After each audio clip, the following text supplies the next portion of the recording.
그 날아가는 물질, 그 탄자라고 하는데요. 총알. 이거의 음. 속도가 결국에는 파괴력과 관통력 그리고 음. 사거리를 결정하거든요. 근데 화약의 힘이라고 하는 거는 정해져 있습니다. 그래서 총열을 길게 만든다든지 화약을 많이 쓴다든지 하면 좀 늘어날 수는 있는데 그렇죠. 한계가 있다는 거죠. 이제 레일건이 이제 기존의 화약 방식에서 추진력을 좀 더 한 차원 끌어올린 그런 방법이 있는 거고요. 그럼 속도를 네. 레일건보다 더 빠르게 가져가려고 하면 어떻게 해야 될까요? 더 빠르긴 쉽지 않을 것 같은데. 쉽지 않죠. 예. 근데 빛의 속도로 날아갈 수 있다면 빛의 속도로 날아가는 빛이 돼야 되잖아요. 그렇죠. 예. 빛입니다. 그 다음이 사실은 궁극의 발사체는 빛이라고 생각합니다. 3프로TV 특별 기획 더 웨폰즈, 우리의 무기 체계 재밌게 소개해드리고 있고요. 우리가 쓰는 무기 혹은 뭐 우리가 구경했던 그런 무기들이 어디서 왔는지 오늘은 그 역사 한번 좀 거슬러 올라갈까 싶은데, 저희가 첫 번째 시간에는 벙커랑 벙커버스터 주제로 좀 다뤘었고요. 오늘은 가장 오래된 무기부터 한번 슬슬 시작해볼까 싶습니다. 자, 오늘도 함께 무기 이야기 나눠주실 한국국방연구원 이상민 미래전략실장님 모십니다. 어서 오십시오. 네, 반갑습니다. 이상민입니다. 반갑습니다. 자, 오늘은 우리 인류 최초의 무기부터 한번 가는 모양이에요. 네, 돌멩이부터 가겠습니다. 돌멩이가 그쵸? 네. 무기죠. 네, 큰 무기, 짱돌 뭐 이런 것들. 그렇죠. 예, 손에 예. 잡히는 것부터 시작한 예, 거니까요. 그래서 무겁고 던졌을 때 상대방의 타격이 크고, 뭐 동물들도 아마 처음에는 이렇게 잡지 않았을까 싶긴 한데, 그렇죠. 석기 시대 때는 돌을 가지고 도끼도 만들고 했으니까요. 예, 그러다가 이제 조금 그래도 무기 같은 무기라고 한다면 제일 첫 무기가 뭐라고 보십니까? 이게 저 돌 빼고. 결국은 그 돌이나 예. 동물의 뼈를 그 긴 장대에 이제 달아서 창처럼 사용하지 않았을까 그렇죠. 이렇게 생각이 됩니다. 창이라고 하면 어쨌든 나와 내가 공격할 상대의 거리를 약간 확보하고, 그렇죠. 예, 그 다음에 날카로운 썸띵으로 상대의 이제 타격을 아주 크게 줄 수 있는, 그렇습니다. 그게 이제 창인 거죠. 네. 그래서 보통 이제 나무에다 뭐 뾰족한 돌, 뼈 이런 것들이 이제 매달았을 가능성이 높은 거고요. 네, 네. 요건 이제 한 석기 시대쯤 갑니까? 예, 석기 시대부터는 그렇게 사용했을 것이라고 추정을 하는 것이죠. 네, 네. 그리고 이제 창이 있으면 또 창을 막는 방패, 네. 뭐 이런 게 아마 방패는 뭘로 했을까? 거북이 등껍질 이런 걸로 했나? 방패도 뭐 다양한 소재를 사용했을 것 같은데요. 예. 초창기에는 뭐 나무 같은 것들이나 실제로 거북이 등껍질을 사용했을 수도 있겠네요. 네, 알 수는 없으나. 네. 자, 그럼 이제 그 기록에 나오는 걸로 보자면 뭐죠? 이렇게 제일 오래된 기록상 무기라고 하면 뭐가 좀 있을까요? 글쎄요, 기록은 성경 같은데 보면 그 다윗과 골리앗이 뭐 이렇게 네네. 뭐라고 그 물매라고 하는데요. 물매. 예. 거기 이제 네. 쪽부터 좀 이야기를 시작하면 재밌을 것 같긴 한데요. 네. 시작이 앞서가지고 지금 우리가 더 웨펀즈 시리즈로다가 지금 네. 촬영을 한 지 몇 번 됐는데 네.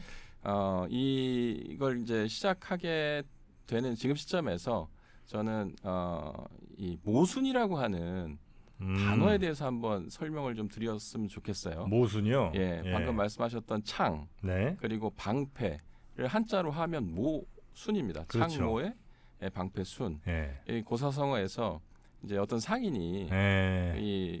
이 창은 모든 방패를 뚫을 수 있다라고 하고 또 자기가 갖고 온 또 다른 방패를 가지고는 이건 어떤 창도 뚫을 수 없다라고 하면서 이렇게 자랑하면서 이제 시작된 게 사실 모순의 그렇죠. 시초다. 그 구경꾼이 그럼 그 창으로 그 방패 뚫으면 어떻게 돼요? 이렇게 물어보는 게 이제 모순이죠. 그렇죠. 네. 말이 안 되는 상황. 예, 논리적으로 말이 안 되는 상황을 이야기하는데 지금 우리가 더 웨펀즈에서 그런 식으로 다 구성을 하고 있지 않습니까? 지난번에는 벙커 대 벙커버스터. 오늘은 총과 그 총알을 막을 수 있는 방탄. 그렇게 짝을 지어서 진행을 하고 있다는 걸 좀 한번 말씀을 드리려고 했어요. 네, 좋습니다. 그러면 뭐 총과 방탄은 조금 이제 뒤에 우리 현대에 와서 이제 하는 얘기인 것 같고, 창과 방패. 네. 네, 그리고 그다음에 그 돌팔매. 네. 뭐 이런 것들이 이제 아주 원시적인 고대 무기. 그렇죠. 그것도 파괴력이 저 뭐죠? 이 슬링이라고 그러나? 슬링이라고 부르는데. 네, 그 천 같은 걸로 이렇게 매달아갖고 가죽이나 뭐 천으로 다 하죠. 예, 돌리다가 확 던지면 그게 파괴력이 엄청난. 그러니까 사람 손으로 던지는 것과 비교 안 되게 큰 모양이더라고요. 그렇죠. 그러니까 최초의 인류가 어떤 창을 개발하기 전에는 네, 돌 같은 것들을 이제 집어서 던졌겠죠. 그렇겠죠. 그러다가 좀 더 그 파괴력이라고 할까요? 관통력, 살상력을 높이기 위해서 뾰족하게 갈아서 나무 막대기에 이제 연결을 해서 던졌을 것 같다라는 생각이 드는데 그것도 결국은 사람의 근력에 의존하는 그런 이제 속도로 날아갔을 거예요. 뭐 그렇겠죠. 그러니까 멀리 가기도 힘들고 또 네. 파괴력도 그다지 높지 않았을 텐데 네. 아마 그 다음에 이제 다윗과 골리앗 네. 과 관련된 그 물매라고 우리 보통 하더라고요. 슬링샷이라고도 부르는데 네. 그거는 원심력을 이용해서 좀 더 속도를 높였겠죠. 네. 예, 그게 사실은 지금 현대에서도 네. 탱크를 뚫는 운동 에너지 탄이라는 게 있습니다. 네. 이게 이제 관통자라고 보통 얘기를 하는데 네. 탱크의 두꺼운 철판을 뚫고 들어가서 파괴시키는 그런 원리에 동일하게 적용되는 거예요. 그래요? 예, 속도를 최대한 높이는 거죠. 그리고 질량도 질량 뭐 무한정 높일 수는 없기 때문에 질량은 정해져 있다고 했을 때는 속도를 높여서 파괴력을 증가시키는 방법이 사실은 그 고대에 다윗과 골리앗의 싸움에서 나왔던 그 물매에 처음 적용됐다라고 생각이 됩니다. 네. 다만 이제 아주 능숙하게 훈련돼 있지 않으면 목표를 정확히 맞추기 좀 어렵다는 단점 정도는 있겠군요. 그렇죠. 예, 연습을 많이 해야 될 것 같습니다. 네. 그런 게 있었고 그다음에 이제 조금 더 정확도가 높아진 게 이제 활. 그렇죠. 제가 시청자분들이 좀 그 활을 하면 다 이해하실 것 같긴 한데 네. 준비한 그 사진들이 있어서 좀 보면서 이야기하면 좋을 것 같다는 생각이 드는데요. 요거는 이제 고대의 창과 방패를 보여주는 명화라서 가져왔고요. 예, 방금 말씀드렸던 창모 방패 순으로 이어져 있는 모순이라고 하는 거를 네. 이야기하고 싶다라고 해서 준비를 했고요. 요게 이제 고대의 창을 어떻게 사용했는지에 대한 이미지인데 동물 이건 보니까 캥거루네요. 호주 같기도 한데 네. 예, 나무 막대기 끝에 뾰족한 뭔가가 달려 있는데 저거는 뭐 동물의 뼈를 이용했을 수도 있고요, 돌일 수도 있고요. 그리고 요게 슬링샷이죠. 예, 저렇게 생긴 것 뭐 대부분 다 아실 텐데 모르시는 분들도 있을 것 같아가지고 좀 사진을 준비해봤고요. 그 다음이 활입니다. 자. 그 처음에 돌을 잡아서 던졌던 그 근력을 의존하다가 그리고 슬링샷이라고 하는 원심력을 이용한 거죠. 빠르게 돌려서 하는. 그 다음이 그 활이라고 하는 활과 화살이죠. 활의 탄성을 이용해서 활을 더 빠르게 쏘아 보내는 그런 식으로 기술들이 좀 발전해 왔다. 창이 이렇게 발전해 온 것이죠. 창이 소형화되면서 정확도 높이고 멀리 날아갈 수 있게 만든 게 활. 그렇죠. 이렇게 이제 보면 되겠죠. 예, 그렇습니다. 근데 이 활도 시대를 거치면서 많이 바뀌죠. 이후에 나온 게 이제 석궁 같은 것들이 거기에 해당되는데 석궁은 사람이 한 번에 이렇게 당겨서 동시에 쏜다기보다는 이미 장전을 시켜놓고 미리 그렇죠. 예, 필요할 때 격발을 하는 방식으로 나중에 이제 그게 총의 기원이 되기도 하죠.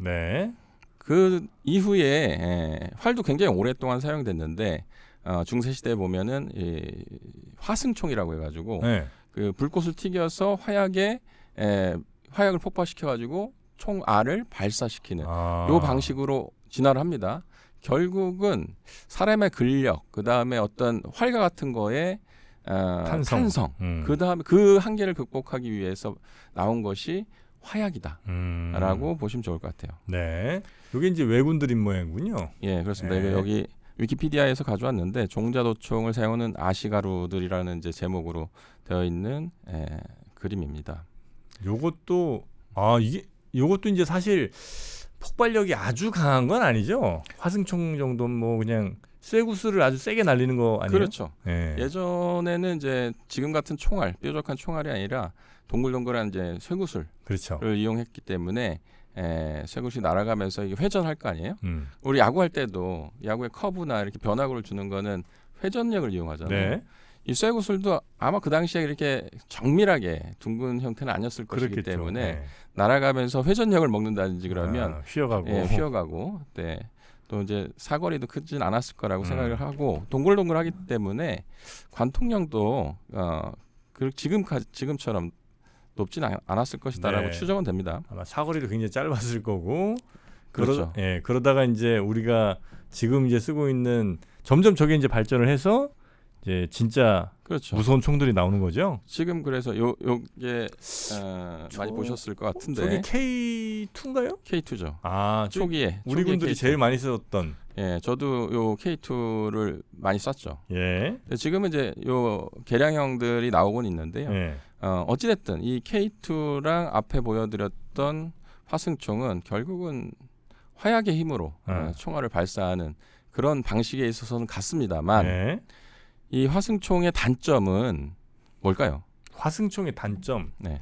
첫 번째 쏘고 두 번째까지 시간 오래 걸린다. 그렇죠. 재장전하는데 시간이 네. 오래 걸리고 또 불을 항상 이렇게 붙여줘야 돼요. 이게 그렇죠. 특징이 화승총의 특징이 이 불꽃을 이용해서 심지를 태워갖고. 심지를 태워가지고 화약을 이제 터트리는 그런 예. 원리다 보니까 요 당시 개발했을 때만 하더라도 활이 오히려 더 유용하다라고 하는 주장이 있기도 했었습니다. 근데 요걸 이제 교차하면서 재장전하고 발사하는 그 조들을 나눠서 운영하는 방식으로 그 한계를 좀 극복하려 했다라고 하는 것들은 이제 잘 알려져 있고요. 그러니까 20명 있으면 10명 먼저 나가서 쏘고 그다음에 두 번째 줄 10명이 나갈 때 첫 번째 줄 10명은 뒤로 빠져서 화약 장전하고 네네네. 그렇게 이제 했다는 그런 거죠. 식으로 운영의 미를 살려서 네. 무기체계의 단점을 극복했었는데 지금 나와 있는 이런 K2 소총, 물론 이거는 1980년대에 우리나라에 보급됐던 총입니다만 그 전에 1차 대전, 2차 세계대전을 거치면서 이미 이 소총은 연발 사격이 됐어요. 연발 사격도 됐고 네. 그다음에 불을 붙일 필요 없이 공이라고 하는 것을 이용해서 내관을 때리면 네. 바로 발산되는 그런 방식이 적용이 됐었죠. 네. 그렇게 될 수 있었던 거는 탄피라고 하는 거에 탄자를 같이 결합한 그런 방식이 개발이 됐기 때문이라고 생각을 합니다. 예전에 이제 총에 그냥 약실 같은데 화약을 넣어놓고 그걸 터트리면 그 불을 붙여서 이제 빵 터지면 이제 그 앞에 위치해 있던 총알이 그냥 날아가는 거였는데. 그렇죠. 저는 이제 탄피가 있어서 일체형으로 되어 있습니다. 그렇죠. 그냥 공이만 때려주면 그 안에서 탄피 안에서 폭발하고 네. 그 매달려 있던 총알이 빠르게 나가는. 네네 네. 맞습니다. 그러니까 총알과 총이 동시에 같이 이제 발달을 한 거군요. 그렇습니다. 네. 그래서 지금은 우리 군에서는 이 K2 소총을 사용하고 있습니다만 이전에 뭘 사용했었는지 혹시 우리나라요? 네. 저는 사실 저거보다 우리 공군이라서 그랬는지 M16A1을 썼거든요. 네네. A1 썼고 그 다음에 그 전에 전 세계적으로는 그 AK-47인가? 예. 공산권에서 거기 이제 뭐 아프리카 같은데 지금도 여전히 네. 많이 쓰고 있는 뭐 그 정도가 제가 알고 있는 소총 종류입니다. 네네. 그 맞고요. 근데 이제 우리 그 서방 쪽에서는 네. 이 M16을 M16이라고 보통 M16 네. 일본식 발음이긴 한데 네. M16 이전에 M1 소총이라고 있었어요. M1 예, 칼빈 이후에요? 칼빈이죠. 칼빈도 사실 M1 칼빈입니다. 그래요? 그 네. 나무만 이렇게 들어있는. 그렇습니다. 예, 좀 네. 길고 쏠 때 한 발씩 땅땅땅 쏘는. 네, 맞습니다. 요게 뒤에 이제 사진이 있는데요. 요겁니다. 여기 칼빈이구나. 네. 요거 모형으로 저희는 교련 시간에 배웠고. 교련을 하셨어요. 했죠. 예. 그러니까 이 총이 아니라 요것처럼 생긴 맞아요. 고무로 모형을 만든 가지고. 것 같은. 예. 네. 사실 저도 교련을 이제 했던 세대이긴 한데 네. 요게 지금도 우리 군과 경찰의 있어요? 예비군용으로 예? 가지고 있어요. 박물관 아니고? 네, 박물관에도 있습니다만 네. 우리가 이거 대량으로다가 확보를 해놓고 있습니다. 왜요? 전시 대비죠. 예비군을 위해서. 와, 저 총이 있다고요 아직도? 신기하지 않습니까? 와, 저 총은 못 쏠 것 같은데 나가나 저거 총이? 예, 이게 작동될 수 있게끔 평상시에 관리를 엄청나게 많이 잘하고 있어요. 그래요. 네, 그러다 보니까 예산도 사실 많이 들어가는데 오늘 사실 요 얘기를 좀 집중적으로 드리고 싶어서 이렇게 쭉 몇 가지 스토리가 전개돼 온 거라고 저는 생각이 드는데 M1 소총 저게 예, 이제 예. M1이에요. M1 소총인데요. 실은 러시아 우크라이나 전쟁 최근에 굉장히 이슈가 되는데 이제 얼마 안 있으면 4주년입니다. 4년이 돼갑니다. 벌써요. 근데 초기에 러시아에서 그 군인들이 갖고 나왔던 총 중에 2차 세계대전 때 쓰였던 러시아의 제식 소총이 등장한 적이 있어요. 굉장히 낡고 녹슬었던 것들이. 그게 언론에 나오면서 네. 야, 이건 러시아가 우리가 생각했던 러시아가 아닌갑다라고 이제 비판이 많이 일었었는데요. 네. 저는 우리도 이 지금 만약 전쟁이 일어난다고 하면 현재 있는 상비군 가지고만은 안 되잖아요. 그래서 예비 전력들을 많이 확보하고 있는데 그들한테 나눠주는 소총들이 사실은 M16과 물론 K2 소총도 있습니다만 네. 이 M1 소총도 굉장히 많이 갖고 있는 걸로 알려져 있어요. 그래요. 예, 위키피디아라고 하는 이제 인터넷을 찾아보니까 네. 뭐 수량을 정확하게 나와 있지 않지만 이게 이제 2차 세계 대전과 한국 전쟁에서 많이 사용이 됐었습니다. 근데 지금 아마 예비군 그러니까 제 나이 또래도 저건 아마 그러니까 훈련도 안 받았을 건데 저걸로. 그게 문제인 거예요. 네. 결국은 지금 예비군이라고 하면 대부분 K2 소총을 현역 때 썼을 거예요. 그렇겠죠. 왜 그러냐면 K2 소총이 보급된 것이 1985년부터이기 때문에 벌써 40년이 됐습니다. 네. 찾아보니까 한 60만 장 정도가 국내 보급이 된 걸로 알려져 있는데요. 그러면 이 지금 예비군으로 편성된 인원들이 전시에 전장터로 나갈 때는 본인들은 K2 소총으로다가 현역 생활을 했는데 예비군 나갔을 때는 더 전세대 꼴 써야 돼요. 그렇죠. 네. 이런 상황이 벌어질 수도 있다라는 게 이제 사실은 그 문제고요. 네. 그래서 오랫동안 좀 된 것 같은데요. 네. 우리나라에서 요 M1 소총을 어떻게 좀 처분할까에 대한 논란이 좀 있었어요. 처분이요? 예. 그냥 폐기해야 되는 거 아니에요? 사실은 이 총은 미국이죠. 네. 미국이 6.25 전쟁 때, 한국 전쟁 때 우리한테 공여 형태로 준 거기 때문에 그렇겠죠. 이거를 함부로 처분할 수가 없다고 해요. 근데 더 재밌는 거는 네? 이제 미국에는 총기 마니아들이 많잖아요.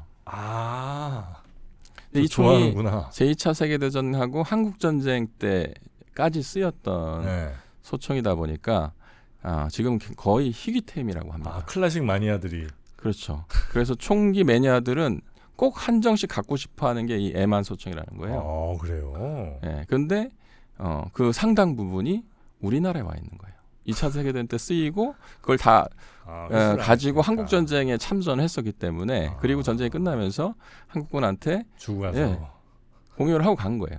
근데 우리가 한동안 쓰다가 M16 소총을 쓰고 그 다음에 자체 개발했던 K2 소총으로 넘어오면서 이게 이제 그냥 치장 물자, 비축해 놓는 그 상태로 있는데 이것이 있다 보니까 이걸 처분 안 하면 우리가 기존에 쓰던 K2 소총을 어느 정도 지나면 이걸로다가 바꿔줘야 되는데 못 바꿔주고 있는 거예요. 미국에 수출하죠 그러면 그냥. 그래서 이제 미국의 재판매죠. 근데 미군은 안 쓸 거예요. 그렇겠죠. 그래서 민간의 어떤 그 스포츠용으로 레저용으로다가 재판매를 하려고 하는데 그게 법적으로 안 된다고 합니다. 그래서 오랫동안 그게 이제 논란이 돼서 왔었는데 최근에 제가 이 관련돼서 조금 그 주변 분들한테 아이디어를 모아 보니까 방법이 없는 게 아니에요.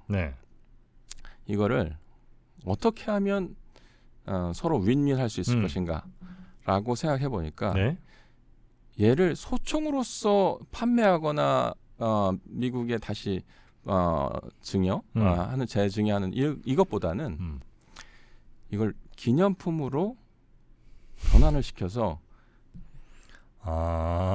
그 한국 전쟁에 참전했던 베테랑들 미국에도 있고 그리고 전 세계에 있지 않습니까? 있죠. 그리고 우리나라에도 한국전에서 피 흘리셨던 분들이 아직도 살아계시고 또 돌아가셨다 하더라도 그들의 유족분들이 계시잖아요.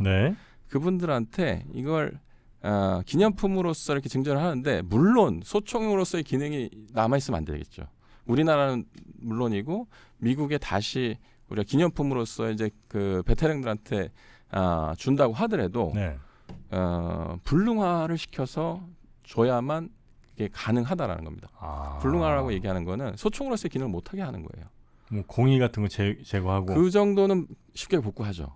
그래서 예를 들어서 총열 총알이 나가는 이제 네. 관이 있잖아요. 그 총열을 막아버린다든지 하는 방식으로 가능할 것으로 생각이 됩니다. 아 그래요. 네. 기념품으로 반출하는 것 정도는 가능하지 않을까. 그렇죠. 네. 근데 이제 양이 많다 보니까 이런 네. 것들을 전부 다 그렇게 할 수는 없을 거라고 생각이 들지만 좋은 아이디어 중에 하나라고 생각이 됩니다. 하긴 그래서 빨리 우리 뭐 K1, K2 뭐 이런 거 소총들 그걸 아무리 예비군이라도 그 정도는 써야지.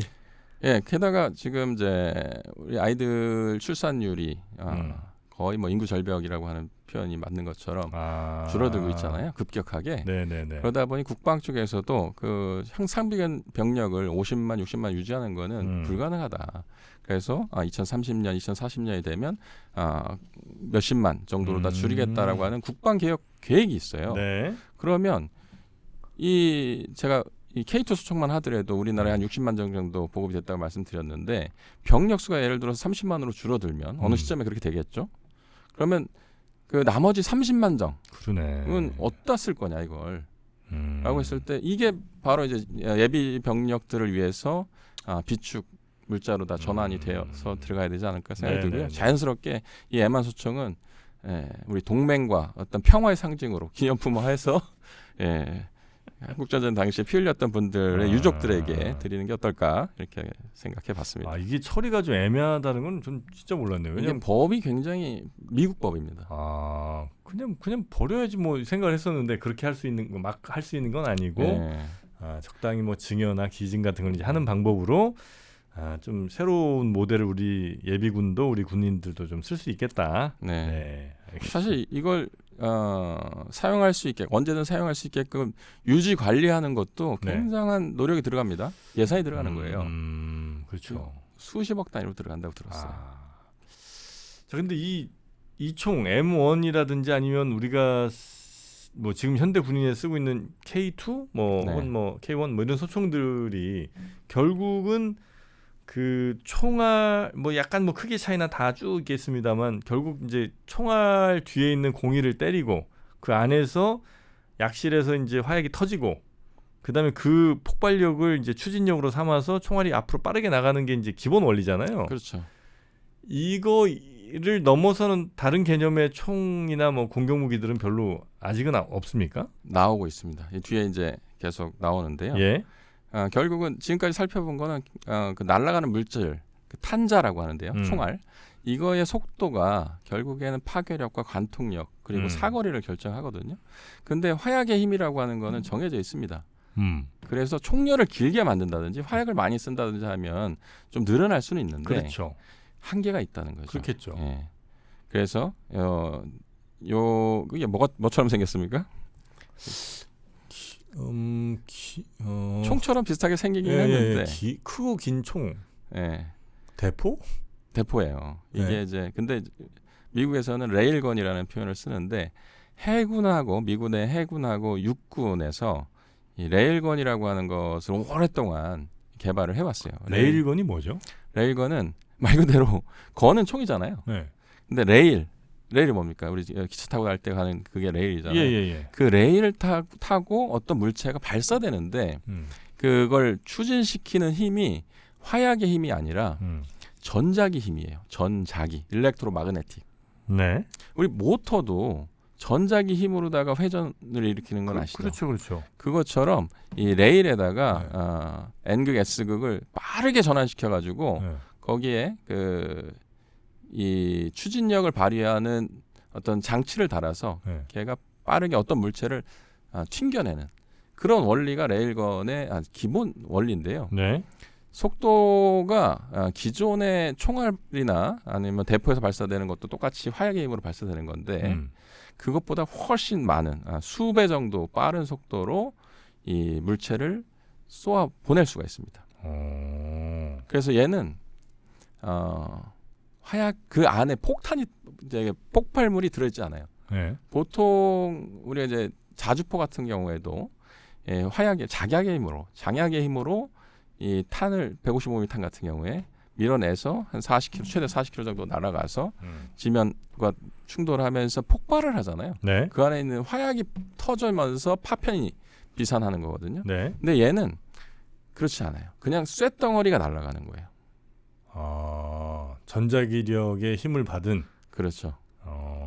그래요? 그럼 이제 기존의 대포나 총알보다 속도가 더 빨리 훨씬 빨라야 됩니다. 그걸 얼마만큼 빠르게 하느냐에 따라서 사거리가 결정되는데 보통의 뭐 자주포라든지 또는 함포, 그 해군도 그렇고 육군도 여기에 관심을 갖는 이유는 사거리를 늘리고 그리고 충격이 가해졌을 때의 속도가 얼마만큼 높으냐에 따라서 파괴력도 결정이 되는 겁니다. 그 함포도 사실 한계가 있어요. 네.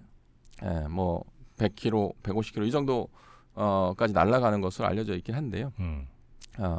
여기서는 그 이상을 좀 바라보고 개발을 하고 있고 영화에 여기 한번 등장한 적이 있어요. 영화요?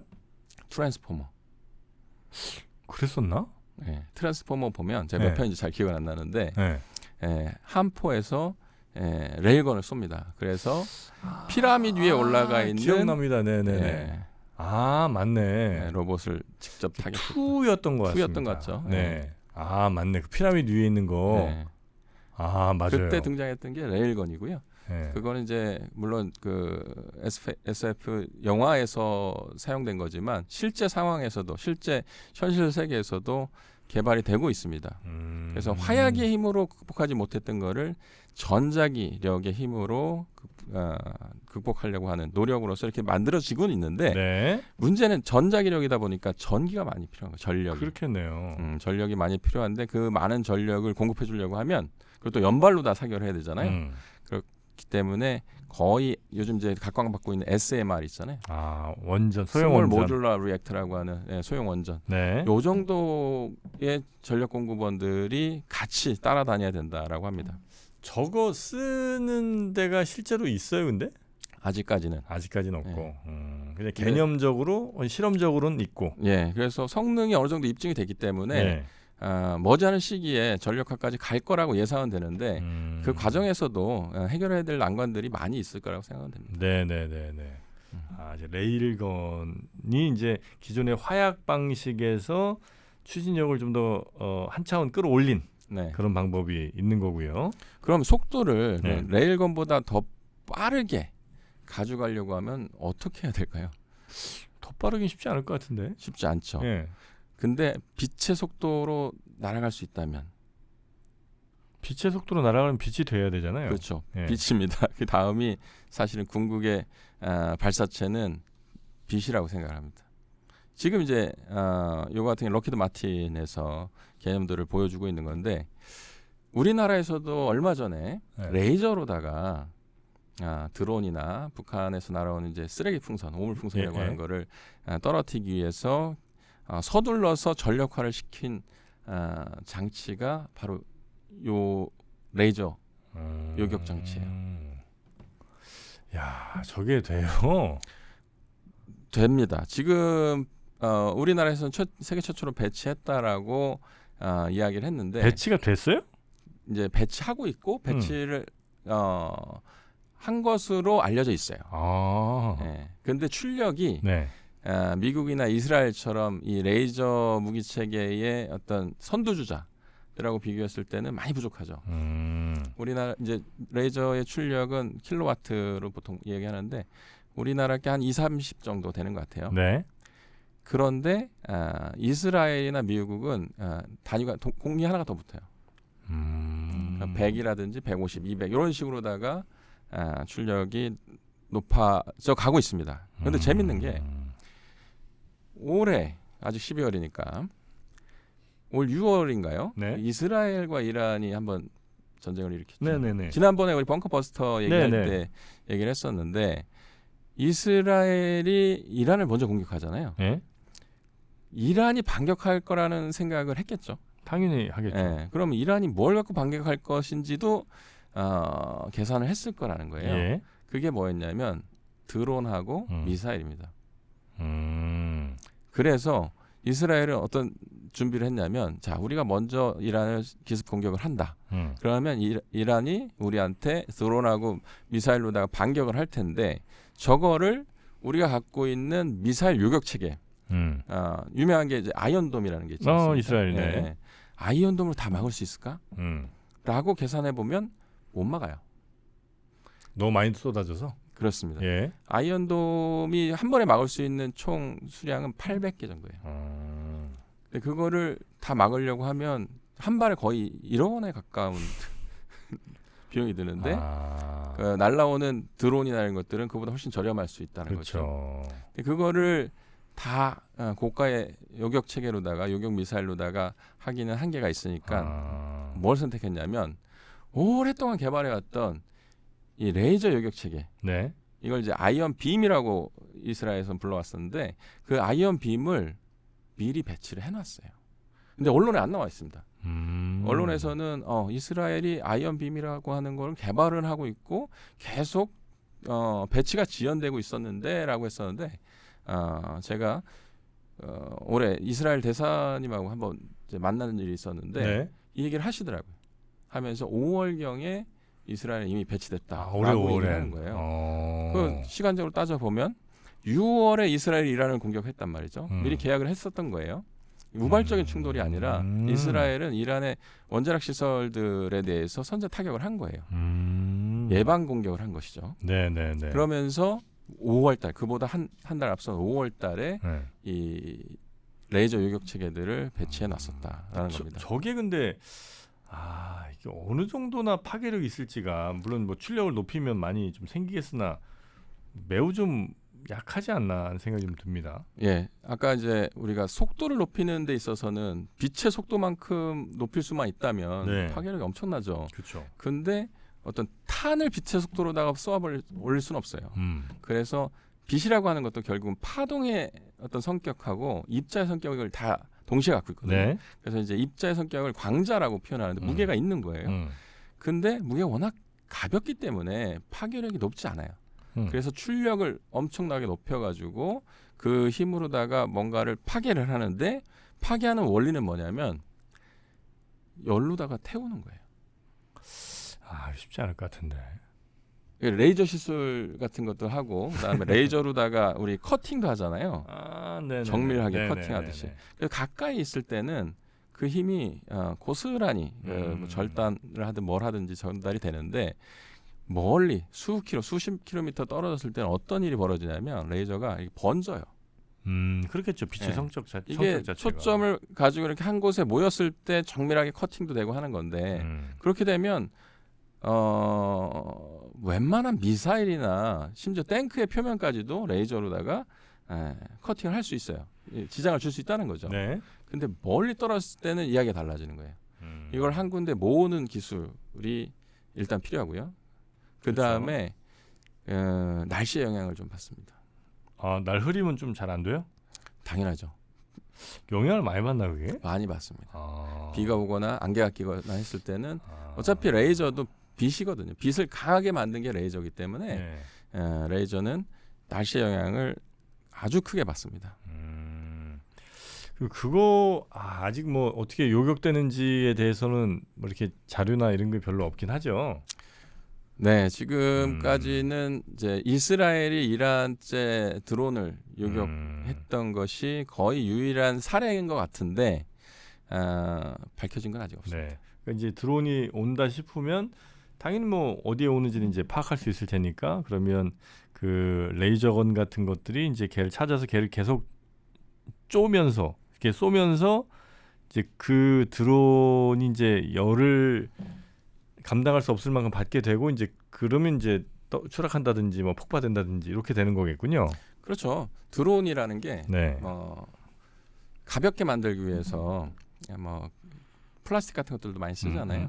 요즘 뭐 골판지로도 만들긴 하는데 특히 최근에 만들어진 그 FPV라고 하는 그 프로펠러 4개 달려서 이렇게 빠르게 움직이는 얘네들은 거의 대부분 플라스틱으로 만들어져 있습니다. 그 프로펠러 자체가 플라스틱이에요. 그 플라스틱을 레이저로다가 이렇게 조사를 해줬을 때 쉽게 녹거든요. 그래요? 그 4개 중에 하나만 녹아도 떨어집니다. 그래서 작은 드론에 대해서는 굉장히 효과적일 수 있고요. 그래서 이제 대드론 체계, 하드킬이라고 하는데 드론을 떨어뜨리기 위해서 뭐 전자파를 쏘거나 뭐 방해 전파를 쏜다거나 하는 것들을 이제 우리가 소프트킬이라고 하고 직접 맞춰서 떨어뜨리는 걸 하드킬이라고 하는데 네. 요 레이저 체계는 하드킬 입장에서는 굉장히 좋은 시스템이다라고 이제 생각은 됩니다. 네. 저거는 만약에 진짜 실용화만 어느 정도 좀 되고 저 빛에다가 뭔가를 더 좀 실어 나를 수 있는, 그래서 에너지를 더 키울 수 있는 거가 만약에 구현이 되면 굉장히 좀 무서운 무기는 되겠네요. 우주에서는 굉장히 효과적일 수 있어요. 뭐 이렇게 방해하는 게 없으니까. 그렇죠. 그리고 얘도 마찬가지로 이게 흔들리면 안 돼요. 레이저를 쏘는데 아주 멀리 있는 곳까지 그 레이저를 계속 조사를 한다고 하잖아요. 그런데 상대 물체는 움직이잖아요. 움직이는데 이걸 정확하게 따라가면서 계속 지저대야 되는 거거든요. 근데 지상에서는 그게 쉽지 않아요. 그러겠네. 네, 그런데 우주에서는 이제 방해하는 것도 없고 공기 흐름도 없기 때문에 진공 상태라서 그게 가능하다고 합니다.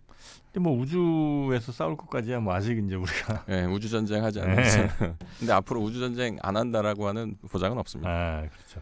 다만 이제 지금 드론 같은 게 워낙 이제 상대적으로 저렴한 비용으로 상대를 굉장히 교란시킬 수 있기 때문에 많이 이제 활용은 되고 있는데, 막상 우리도 아마 북한에서 막 드론 날라오고 이러면 막상 대응하기가 좀 애매하긴 하잖아요. 그럴 때 맞습니다. 저런 이 레이저를 쏘는 무기가 있으면 아주 효율적일 것 같긴 한데, 아직 막 이렇게 쏴서 바로 추락하고 뭐 이런 것들을 기대하기는 조금 아직은 이른 모양이군요. 그렇죠. 그래서 일단은 이제 풍선이라든지 오물풍선이 한때 내려왔었잖아요. 네. 많이 그런 것들을 떨어뜨리기 위해서 만약에 우리가 총을 쏜다든지 미사일을 쏜다고 하는 거는 되게 위험할 수 있습니다. 왜냐하면 도심 지역에서 그걸 이제 설사 맞춰서 떨어진다 하더라도 총알도 어느 정도 날아가면 떨어지잖아요.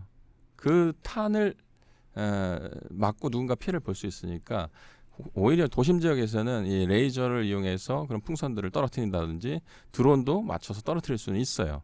그런데 아직 출력이 약하기 때문에 다른 이제 방법하고 병행해서 가야 되는 게 지금 현실입니다. 자, 그러면 혹시 레이저도 뭐 대단히 기대는 좀 됩니다만 아직 조금 더 연구할 게 많이 남아 있다면 다른 재료의 뭐 어떤 탄이라든지 좀 신소재 뭐 이런 건 좀 없습니까? 그래서 지금 실제로 오랫동안 사용되었던 그 사례를 하나 좀 갖고 왔는데요. 현실로 다시 돌아온 겁니다. 이거 뭐예요? 압정인가? 압정처럼 생겼죠. 이게 전차를 파괴할 때 쓰는 운동에너지 탄이에요. 일명 운동에너지탄이라고도 부르고 날탄이라고도 부르는데 정확한 명칭은 날개 안정 분리 철갑탄이라고 해서 APFSDS라고 하는 표현인데요. AP는 아머 피어싱, 그 장갑을 뚫는다는 뜻이고 FS는 fin stabilized 해가지고 뒤에 날개가 있어요. 맨 밑에 보면 보이시나요? 네. 그 꼬리 날개처럼 생긴 거. 이걸로다가 안정화시키고 그 DS가 뭐냐면 이 디스차징이라고 해가지고 뒤에 S는 세버시라고 하는 이탈피인데요. 요게 실제로 날아가는 거는 다트처럼 화살처럼 안에 뾰족한 애만 날아가고 그걸 감싸고 있는 이 둥근 물체 얘네들은 그 포구 밖으로 나가면서 분리가 돼요. 그게 이제 DS의 뜻인데요. 그래서 그게 있는 목적은 뒤에서 이제 화약이 터질 거 아닙니까? 장약이 터졌을 때 그 힘을 이 관통자라고 부르는 이 모처럼 생긴 거 얘한테 고스란히 전달시켜주기 위한 역할을 하는 거예요. 그런 다음에 포구 밖으로 나갔을 때는 이대로 날아가면 공기저항이 세니까 걔만 딱 분리되고 뒤에 나옵니다만 분리돼서 날아가게끔 되어 있고요. 이 사진에 보면 요게 거의 철로 돼 있는 굉장히 두꺼운 장갑 판자라고 해요. 전차 탱크라고 하는 거는 요 두꺼운 그 철로다가 기본 이제 방호를 하고 있습니다. 게다가 이게 똑바로 이렇게 서 있는 게 아니라 옆으로 눕혀져 있잖아요. 눕혀져 있다 보니까 실제 관통해서 들어가야 되는 깊이는 굉장히 길어지는 거예요. 이게 세워져 있으면 똑바로 세워져 있으면 예를 들어서 한 20-30cm 정도만 뚫고 들어가면 되는데 대부분 전차나 이런 것들 보면 옆으로 기울어져 있어요. 특히 정면 장갑이라든지 이런 데 보면 기울어져 있어서 탄이 들어왔을 때 마구 튕겨나가든지 네. 혹시라도 뚫고 들어오더라도 한참 뚫고 들어올 수 있게끔 이렇게 돼 있는데 이걸 뚫고 지나간 거예요. 이 관통자가. 네네네. 대단한 거죠. 저희 이제 전차라든지 뭐 장갑차 뭐 이런 탱크 요쪽을 이제 뚫는데 사용되는 그런 예. 포탄이고 그럼 그 안에 들어가서 뚫고 안에 들어가서 뭘 터져요 다시?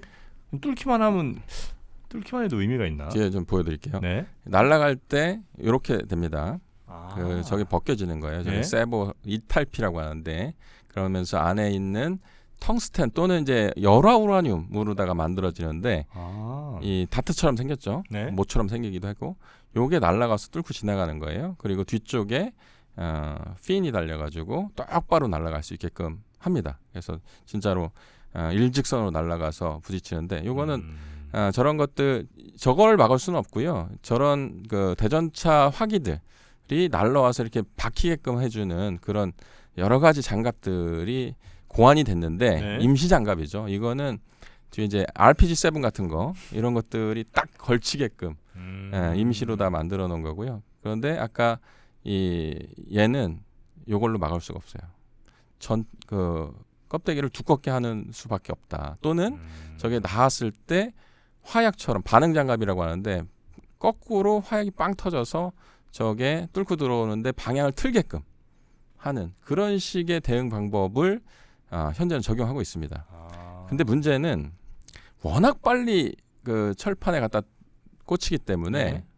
이 철판하고 부딪혔을 때 깡 소리? 물론 소리가 나죠. 네. 그런데 철판의 표면이 엄청 딱딱하다고 가정해 보면 네. 이 들어오는 애가 꽂히는 게 아니라 끄트머리가 무뎌지는 거예요. 뭉툭해지겠죠. 이런 것처럼 네. 여기 이제 머쉬루밍이라고 되어 있는데 이제 버섯 모양으로 끝이 바뀝니다. 이거는 소총탄을 이제 예로 든 것인데 네. 실제로 이 경우에도 마찬가지예요. 그래서 끄트머리가 뭉툭해지는 현상이 일어납니다. 그런데 여기 DU라고 써 있는데 DU 보이시나요? DU는 디플리티드 우라늄이에요. 우라늄은 우라늄인데 열화 우라늄이라고 해가지고 우리 이제 원자력 발전소에서 우라늄을 농축한 연료를 가지고 때우잖아요. 때워서 열을 발생시키죠.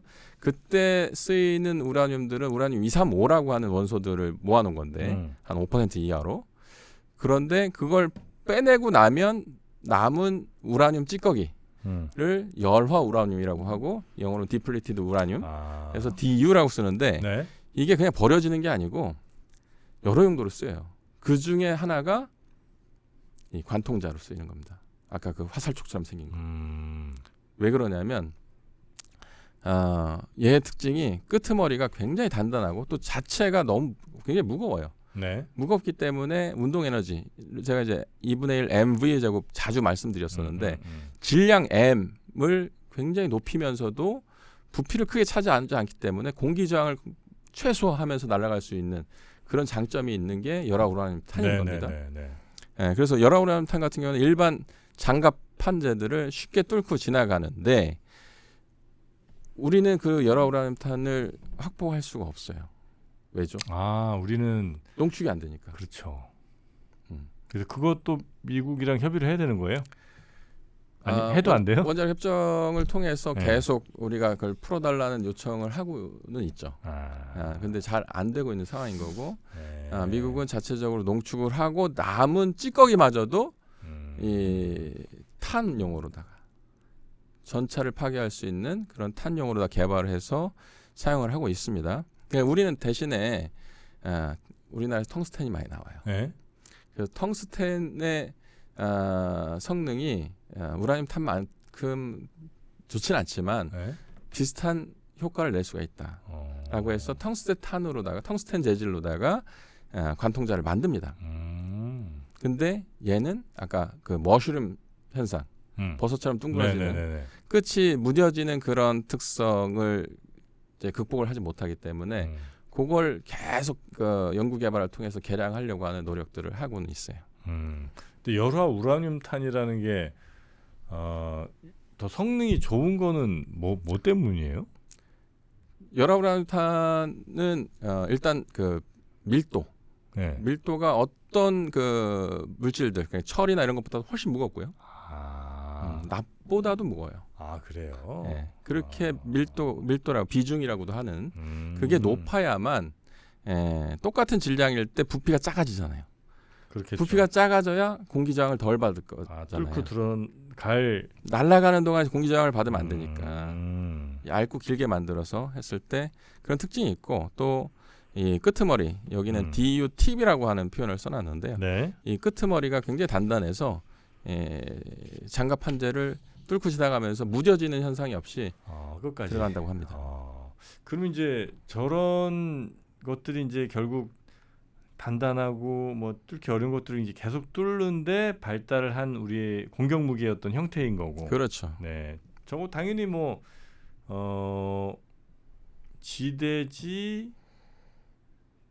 지대공, 공대지, 공대공 다 있나요? 아니면 아니에요.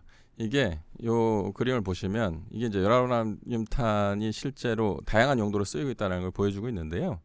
요 오른쪽에 이제 설명이 돼 있잖아요. 농축 시에 발생되고 폐기물이다.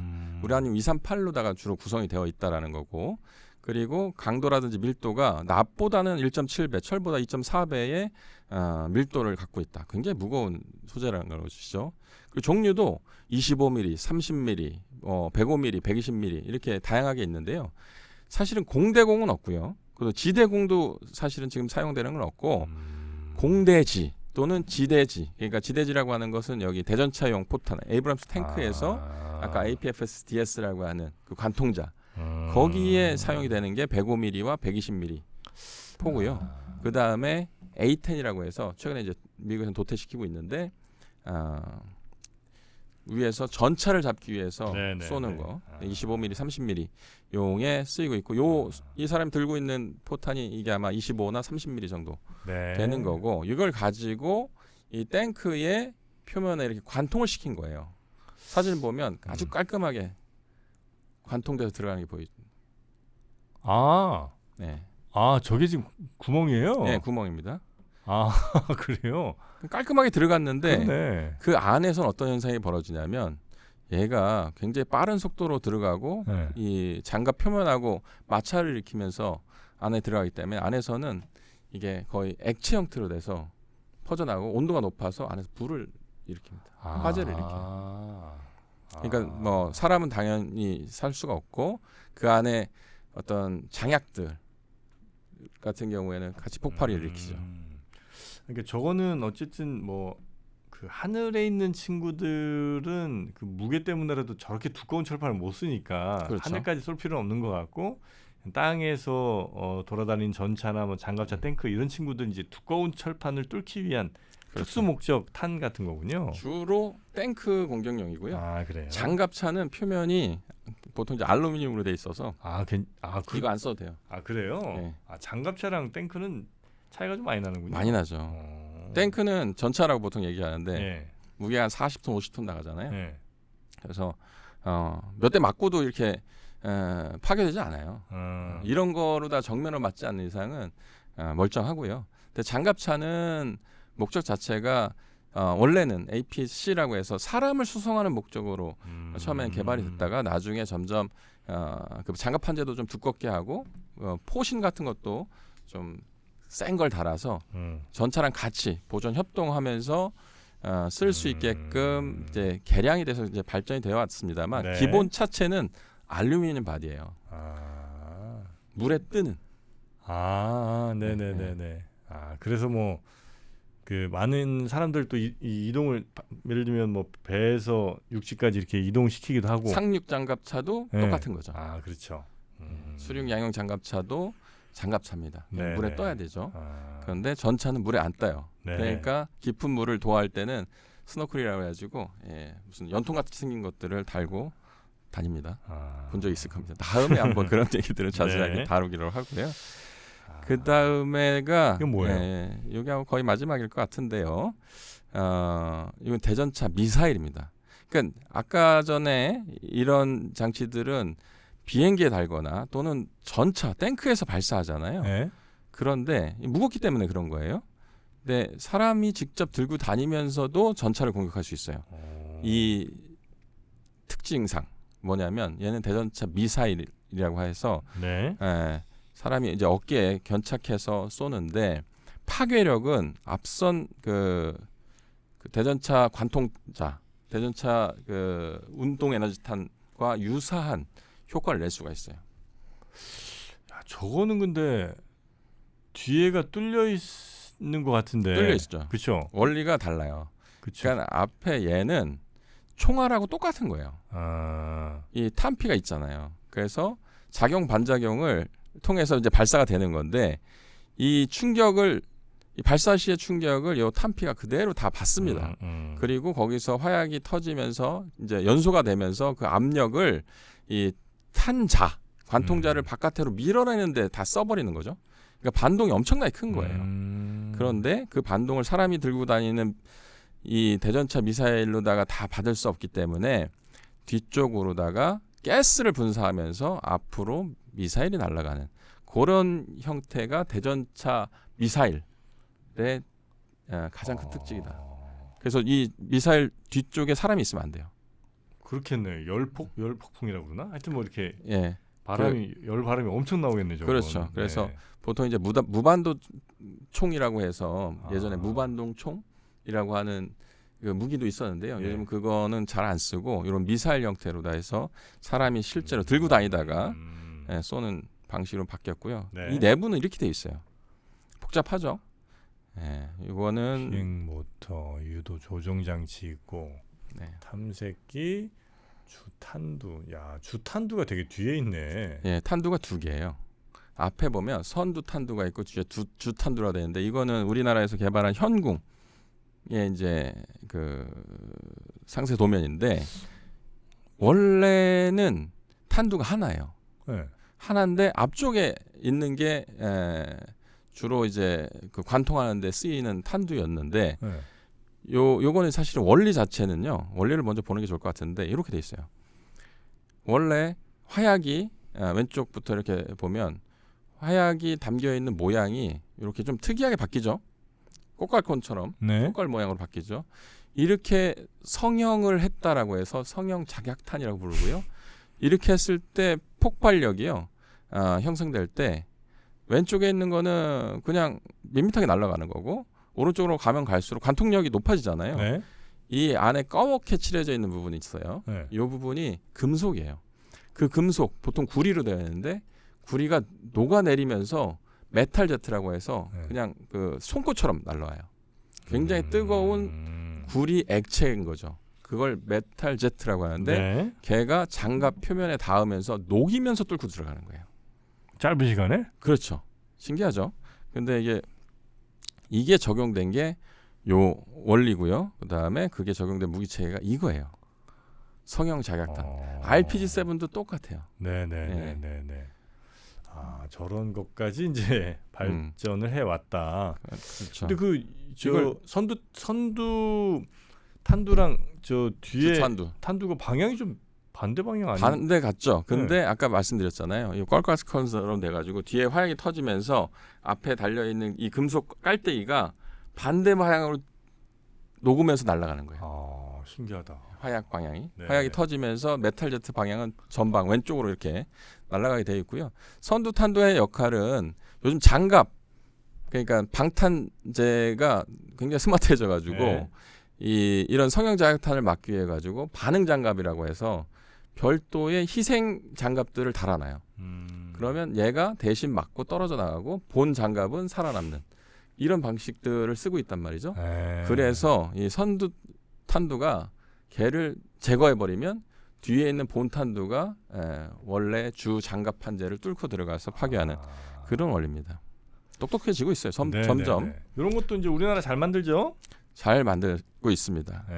그래서 지금까지는 이제 그 총알 그렇죠. 변천사를 그 속도와 어떤 과기술의 변천 내용들을 바탕으로 해서 좀 쭉 설명을 해드렸습니다. 네, 그럼 이제는 다음 시간에 저희가 이걸 또 막기 위한 그렇죠. 또 인류의 눈물겨운 노력들이 또 있으니까.